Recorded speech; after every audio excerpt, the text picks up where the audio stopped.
দেশবাসীকে বললেন, আপনারা শান্ত হন, নিশ্চিত হন, আমি আপনাদের দায়িত্ব নিলাম, সেনাবাহিনী আপনাদের জানমালের নিরাপত্তা দেবে। ৮ তারিখে ডক্টর ইউনূস শপথ নেওয়ার পরে কি ওই দায়িত্বটা তাকে বুঝিয়ে দিয়েছে? বিএনপিকে এত অত্যাচার করছে যে আওয়ামী লীগ, সে বিএনপিও চায় না যে আওয়ামী লীগকে আইনিভাবে ব্যান করা হোক। কিন্তু বর্তমান অবস্থায় আওয়ামী লীগ কিন্তু রাষ্ট্র কেন কেউ চেষ্টা করলেও বর্তমান অবস্থায় আওয়ামী লীগকে ধ্বংস করতে পারবে না। কারণ জনগণ ক্ষিপ্ত হলে যেমন শেখ হাসিনার মতো স্বৈর শাসকও বিদায় নেয়, মনে রাখতে হবে সিপাহীরা যদি বিদ্রোহ করে তাহলে কিন্তু প্রধান সমন্বয়কের জীবন উষ্ঠাগত হতে পারে।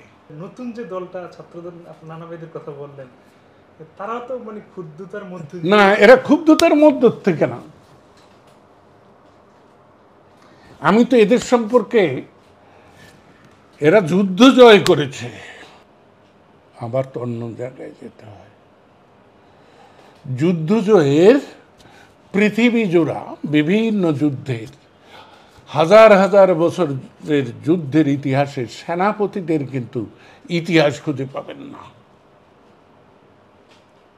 যুদ্ধ জয় করলেই যুদ্ধের সেনাপতি যে একেবারে অক্ষয় অমর হয়ে যাবে তা নয়।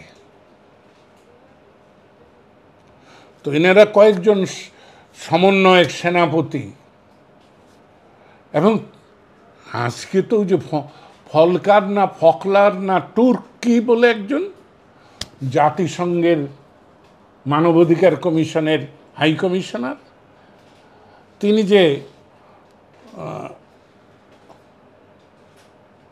5 মার্চে হার্টকে বিবিসিতে বলেছেন যে আমরা বাংলাদেশের সেনাবাহিনীকে বলেছিলাম, তোমরা যদি গুলি করো, জনগণের উপর পীড়ন করো, তাহলে তোমাদের দেশের নাম শান্তিরক্ষী বাহিনীতে থাকবে কিনা সেটা কিন্তু প্রশ্নবিদ্ধ হয়ে যাবে।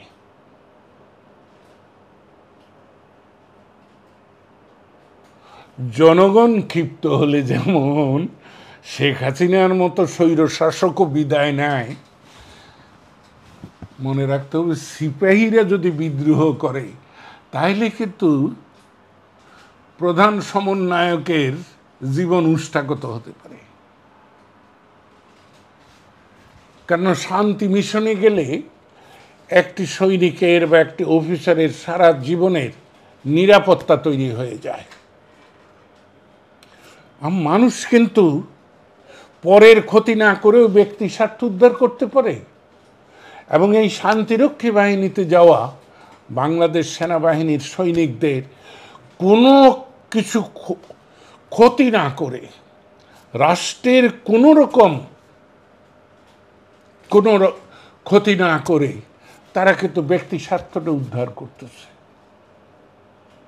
শুধু ব্যক্তি স্বার্থ কেন উদ্ধার হচ্ছে না, বাংলাদেশের মর্যাদাও কিন্তু পৃথিবীর কাছে অত্যন্ত সম্মানজনক। কারণ আমাদের এই সেনাবাহিনী বাংলাদেশের ভিতরে কি করেছে অতীতে জিয়াউর রহমান এরশাদের নেতৃত্বে উলে বলার দরকার নেই, কিন্তু শান্তিরক্ষী হিসাবে তারা যে যে দেশেই গেছে, যে সুনাম তারা অর্জন করেছে গণমানুষের কাছে ওই সকল দেশে, সেটা তো একটা অহংকার করার মতো বিষয়। তাই আজকে আর ওই আন্দোলনের পরপর যে কথা ভাবছিলাম সে কথা আমি আর এখন ভাবি না। তবে এটা ভাবি এবং এটা মানি যে এইরকম একটা আন্দোলন না হলে শেখ হাসিনা যেভাবে চতুর্দিক গোছাইয়া বসছিল তাকে হটানো খুবই কষ্টকর হতো। গণতন্ত্র নয়, সব কিছুরই নাবিশ্বাস হয়ে গেছিল। তো এখানে কথা না, কথাটা হলো যে আওয়ামী লীগ থাকবে কিনা। আমি তো বলি সময়ই বলে দেবে, যার প্রয়োজন নাই সে থাকবে কি। আমার বাবার কথা বাদ দিলাম, আমার মাকে আমি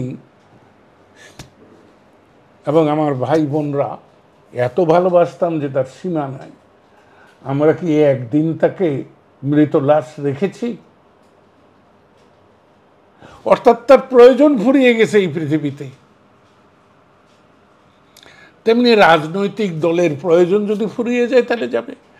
কিন্তু বর্তমান অবস্থায় আওয়ামী লীগ কিন্তু রাষ্ট্র কেন কেউ চেষ্টা করলেও বর্তমান অবস্থায় আওয়ামী লীগকে ধ্বংস করতে পারবে না। কারণ দেখলেন না বিএনপিকে এত অত্যাচার করছে যে আওয়ামী লীগ, সে বিএনপিও চায় না যে আওয়ামী লীগকে আইনিভাবে ব্যান করা হোক।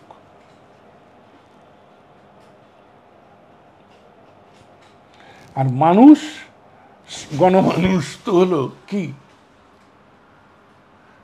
তারা এখন যে অস্থিরতা, এখন যে অস্বাভাবিকতা মনে হচ্ছে, আসলে কিন্তু আমার কাছে এটা অস্থিরতাও নয়, অস্বাভাবিকও নয়।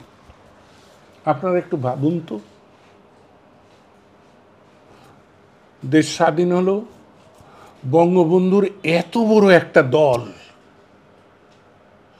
জনগণের উপর বঙ্গবন্ধুর এত বড় ব্যক্তি প্রভাব,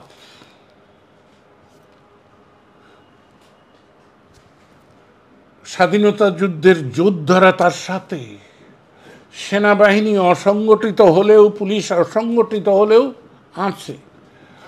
একেবারে গ্রামের প্রত্যন্ত একটি ঘরেও আওয়ামী লীগ আর আছে। তারপরেও কিন্তু অস্থিরতা ছিল। জিয়াউর রহমান সাহেব আসছেন, পুরো সেনাবাহিনী তার পিছনে কাতারবন্দী। স্বাধীনতা বিরোধী সকল শক্তি তার পিছনে বিসমিল্লাহির রহমানির রহিম বলে কাতারবন্দী। তারপরে অস্থিরতা ছিল না?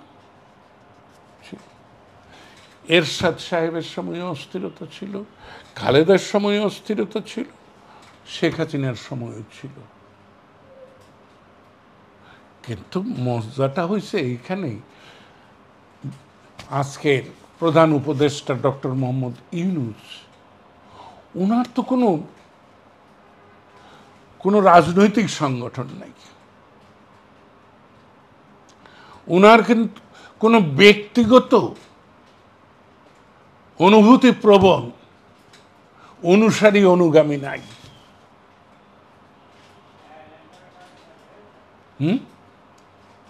যে বৈষম্য বিরোধী ছাত্র আন্দোলনকারী, তারা কিন্তু ওনার লোক নন, উনি তাদের লোক হয়েছেন মাত্র। আর তাছাড়া বিবেচনা করতে হবে, 5 আগস্ট বিকেল বেলায়, আমার সময়টা এখন মনে নাই, বাংলাদেশের সেনাপ্রধান দেশবাসীকে বললেন, আপনারা শান্ত হন, নিশ্চিত হন, আমি আপনাদের দায়িত্ব নিলাম, সেনাবাহিনী আপনাদের জানমালের নিরাপত্তা দেবে। 8 তারিখে ডক্টর ইউনূস শপথ নেওয়ার পরে কি ওই দায়িত্বটা তাকে বুঝিয়ে দিয়েছে?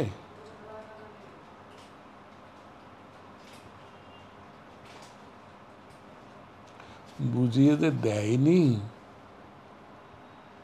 বা উনিও বুঝে নেননি, তারও কিন্তু সাক্ষ্য দিলেন 25শে ফেব্রুয়ারি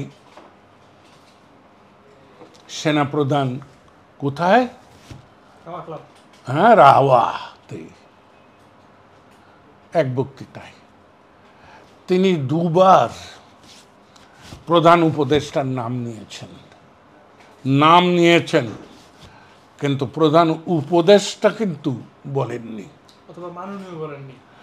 মাননীয় তো আমার দরকার নাই, আপনারা মাননীয় নিয়ে ভাবছেন কেন? আপনি যখন প্রধান উপদেষ্টা বলবেন তখনই মাননীয়, না বললেও মাননীয় তিনি যখন শুধু ডক্টর মোহাম্মদ ইউনূস বলেন তখন তিনি প্রধান উপদেষ্টাও তাকে মনে করেন না, আর প্রধান উপদেষ্টা মনে না করলে তো মাননীয় বলার প্রশ্নই ওঠে না।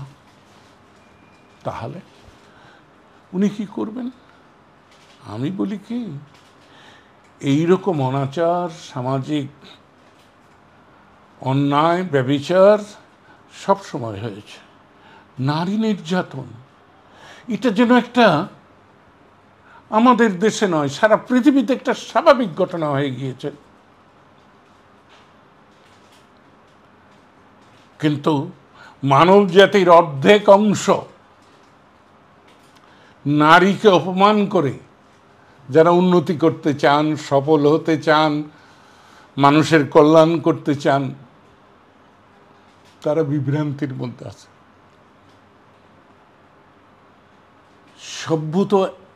সভ্যতা এগোয় জন্মের মধ্য দিয়ে। সেই জন্মের সূতিকাগার নারী, সেই নারীকে আমরা অপমান করছি। আবার কিছু লোক আমাদেরকে মধ্যযুগে নিয়ে যেতে চাচ্ছে। পৃথিবী যখন সেকেন্ডের মধ্যে এক গোলার্ধ থেকে আরেক গোলার্ধে মতামত চিন্তার আদান প্রদান করছে, তখন আমরা 1000 বছর আগে দিকে ধাবমান। এই ধাবমানতাই এই অস্থিরতার মূল কারণ।